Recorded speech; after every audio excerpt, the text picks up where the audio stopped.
அனைவருக்கும் வணக்கம். உங்களது இறுதி ஃபிட்மென்ட் ஃபேக்டர் என்னவாக இருக்கும்? மத்திய அரசு ஊழியர்களே, உங்களுக்கான அந்த நாள் இனி வெகு தூரத்தில் இல்லை. ஃபிட்மென்ட் ஃபேக்டர் பின்னணியில் உள்ள லாஜிக் என்ன, ஆதாரங்கள் என்ன என்பதை தான் இந்த வீடியோவில் முழுமையாக பார்க்க போகிறோம்.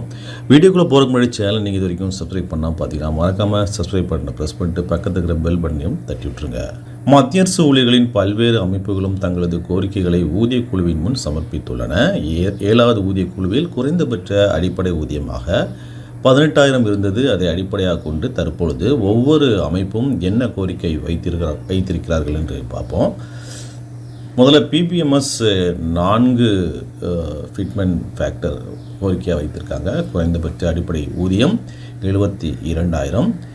NCJCM 3.833 குறைந்தபட்ச அடிப்படை ஊதியம் 69,000.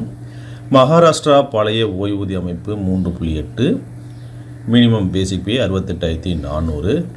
FNPO அஞ்சல் துறை 3 முதல் 3.25, 54,000 முதல் 58,500. அதே போல் FEA 3 54,000 மினிமம் பேசிக் பேவும். AITUC 3 minimum basic pay 54,000. முன்பு நாம் ஊதிய குழுவின் கூட்டங்கள் நடக்கும்போது ஃபிட்மென்ட் ஃபேக்டர் 1.86, 1.92 அல்லது அதிகபட்சம் 2.15 என்ற அளவில் தான் விவாதிக்கப்படும். ஆனால் இந்த முறை ஏன் அனைத்து அமைப்புகளும் 3க்கு மேல் ஒற்றைப்படையாக கோரி வருகிறது? அரசாங்கத்தை யோசிக்க வைத்துள்ள அந்த வலுவான 3 ஆதாரங்கள் என்ன அப்படின்னு பார்க்கலாம். முதல்ல, முன்பு ஒரு அரசூழியரின் குடும்பம் என்பது 3 யூனிட்டுகளாக கணக்கிடப்பட்டது. ஆனால் 2020 சமூக பாதுகாப்பு சட்டத்தின்படி தற்போது குடும்பத்தின் வரையறை விரிவுபடுத்தப்பட்டுள்ளது. இரண்டாவது, இப்போது ஊழியர் ப்ளஸ் துணைவி ப்ளஸ் 2 குழந்தைகள் ப்ளஸ் பெற்றோர் என கணக்கிட்டால் மொத்தம் 5.2 யூனிட்டுகள் வருகிறது. இதை முழு எண்ணாக்கினால் 5 யூனிட்டுகள். 3 யூனிட்டுகளுக்கு கணக்கிடப்பட்ட சம்பளம் இப்போது 5 யூனிட்டுகளுக்கு கணக்கிடும்போது அடிப்படை ஊதியம் தானாக உயர்கிறது. அதேபோல் பெற்றோர் மற்றும் மூத்த குடிமக்கள் பராமரிப்பு சட்டம் 2007 மற்றும் உச்சநீதிமன்றத்தின் பூபேந்திரநாத் அசாரிகா வழக்கின் தீர்ப்பு ஆகியவற்றை அடிப்படையாக கொண்டே இந்த கோரிக்கைகள் முன்வைக்கப்பட்டுள்ளது.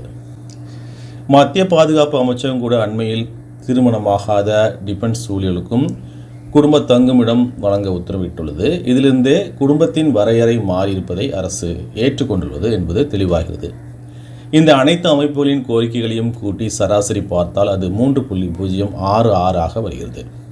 எனவே உங்கள் இறுதி ஃபிட்மென்ட் ஃபேக்டர் 3க்கு குறையாமல் இருக்க அதிக வாய்ப்புகள் உள்ளது. இது போன்ற ஆதாரப்பூர்வமான ஆவணங்கள் மற்றும் தகவல்கள் பற்றிய செய்திகளை தெரிந்து கொள்ள நமது சேனலை சப்ஸ்கிரைப் செய்யுங்கள். ஊழியர்களின் நலன் சார்ந்த அடுத்த முக்கிய தகவலுடன் அடுத்த வீடியோவில் சந்திப்போம். நன்றி, வணக்கம்.